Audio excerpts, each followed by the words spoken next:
I bet the first thing you see when you see this bag of fruit snacks is what is the probability of both experimental and theoretical if this bag of 54 fruit snacks with 6 different flavors was dropped on the ground, and what are the chances of me picking a certain flavor and putting it back while blindfolded?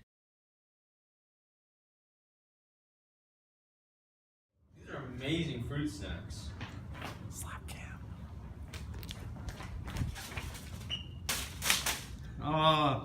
That's right. Dude, you suck, stupid. What are you doing with your life, man? Those fruit snacks suck. Come on, dude. You see, Okay. the probability is an interesting topic. The great Dr. Lee has assigned us to find the probability of these fallen fruit snacks.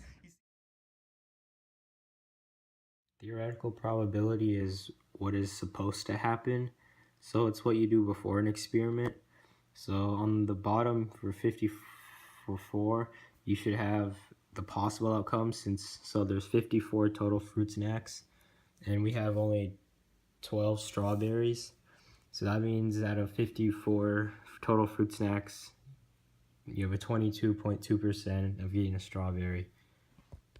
Now there's blueberry, and there's only 9 blueberries, so there's a smaller chance from strawberry that you are most likely to get 16.6% of eating a blueberry flavored one. Next up is plum, and there's only 6 plum, so you have an 11.1% chance of getting it. Next up is apple, and there's 9. So you should have a 16.6% chance of getting an apple. There's 6 blackberries, and that leaves you with the 1 over 9, 11.1. And then there's 12 raspberries, so that's a 22.2% chance. Theoretical probability is pretty much in theory, because it's also in the name, theoretical. So it's like in theory what should happen. So 54 fruit snacks and I have 12 that are strawberry. What should happen is a 22% chance of getting a strawberry out of the 54, but that's not guaranteed to happen, but it's what should happen. And that's where experimental. Ooh-wee, that's some spicy stuff. Now, let's switch on over to experimental, shall we? Yeah. So this chart is the data that we collected. Like the vertical column is we have 6 flavors, and that's just them listed.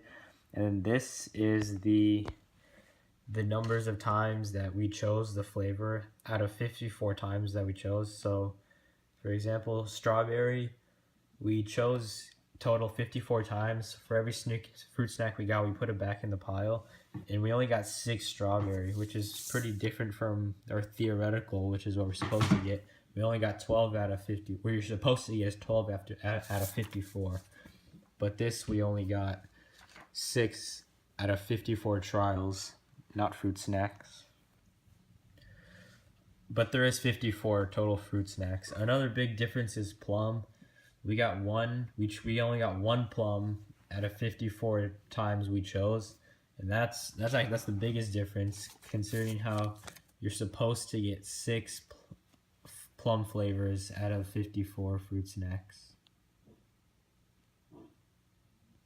So pretty much in conclusion, theoretical and experimental probability, they're similar in the way that, like, in both ways you're finding the chances of you pulling a certain flavor out of the 54 fruit snacks in the bag. It's just the difference between the two is, like, you can also think of it like is in the name. Is theoretical is in theory what you're like supposed to get, but experimental is experimentally with the numbers that you're actually going to get. It's more realistic.